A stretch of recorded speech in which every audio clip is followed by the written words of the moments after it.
দেশ জুড়ে ডেঙ্গুর ভয়াবহতা বেড়েই চলেছে। প্রতিদিনই বাড়ছে আক্রান্ত ও মৃত্যুর সংখ্যা। ডেঙ্গুর এই ভয়াবহতা রোধে ঘরের কোণে জমে থাকা পানি পরিষ্কার পরিচ্ছন্ন রাখা সহ কারো শরীরে ডেঙ্গুর উপসর্গ দেখা দিলেই দ্রুত চিকিৎসকের পরামর্শ গ্রহণের তাগিদ বিশেষজ্ঞদের। শরীফুল ইসলামের রিপোর্ট। দেশে ডেঙ্গুর ভয়াবহতা বেড়েই চলেছে। প্রতিদিনই আক্রান্তের সংখ্যা যেমন বাড়ছে, তেমনি বাড়ছে মৃত্যুর সংখ্যাও। গত 24 ঘন্টায় ডেঙ্গুতে আক্রান্ত হয়ে আরও 1337 জন হাসপাতালে ভর্তি হয়েছেন। এতে আক্রান্তের সংখ্যা বেড়ে দাঁড়িয়েছে 72,339 জনে। এ সময় নতুন করে আরও 5 জনের মৃত্যু হয়েছে।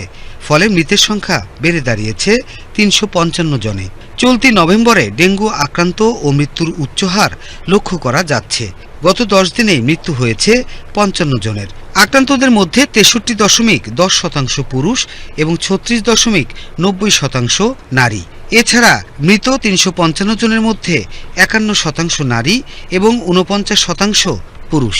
কীটতত্ত্ববিদরা বলছেন, এবছর ডেঙ্গু পরিস্থিতি দীর্ঘস্থায়ী হবে, যা থাকতে পারে আগামী বছরের জানুয়ারি পর্যন্ত। তাই মশক নিধন কার্যক্রম জোরদার করা না গেলে আক্রান্ত ও মৃত্যুর সংখ্যা কমানো সম্ভব নয়। যে বছর নভেম্বর ডিসেম্বরেও ডেঙ্গু পরিস্থিতি খারাপ থাকবে। আমাদের গবেষণা দল মাঠ পর্যায়ে এডিস মশার ঘনত্ব নিয়ে যে কাজগুলো করে, সেখানে আমরা দেখতে পাচ্ছি যে সারা বাংলাদেশের প্রায় প্রতিটা জায়গাতেই এডিস মশার যে ঘনত্বের ইন্ডেক্স, বিশেষ করে সিটি কর্পোরেশনগুলোতে এডিস মশার ঘনত্বের ইন্ডেক্স 20-এর উপরে আছে।